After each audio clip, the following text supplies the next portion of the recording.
Coastal Sujag social organization کی جانب سے سندھ کی تاریخی مقام بھمبور پر کوسٹل ساحلی پٹی کے مسئلوں کو اجاگر کرنے کے لیے کوسٹل سجاگ فورم کا انعقاد کیا گیا، جہاں نبیل رند اور اصغر جت ودیگر نے کہا کہ کوسٹل ہائی وے بیلٹ پر مقامی لوگوں کو نقل مکانی کرنے کی سازش کی جا رہی ہے۔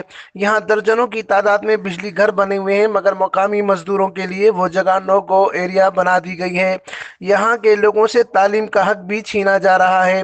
پروگرام میں مہمان خاص سینئر صحافی مشتاق سرکی نے کہا کہ ساحلی پٹی کے لوگ آج بھی پتھر والی زندگی گزارنے پر مجبور ہیں۔ ساحلی پٹی کے لوگوں کو اسپتال، اسکول، پینے کے صاف پانی سمیت کئی بنیادی سہولتوں سے محروم کیا جا رہا ہے۔ ووٹ لینے سے پہلے نمائندے بڑے بڑے دعوے تو کرتے ہیں، مگر الیکشن جیتنے کے بعد کہیں بھی نظر نہیں آتے۔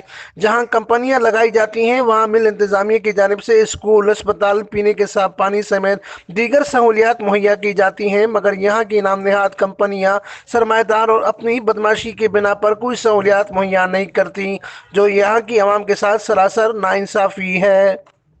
امین Farooqui, Firestone News Network, Thatta, Sindh.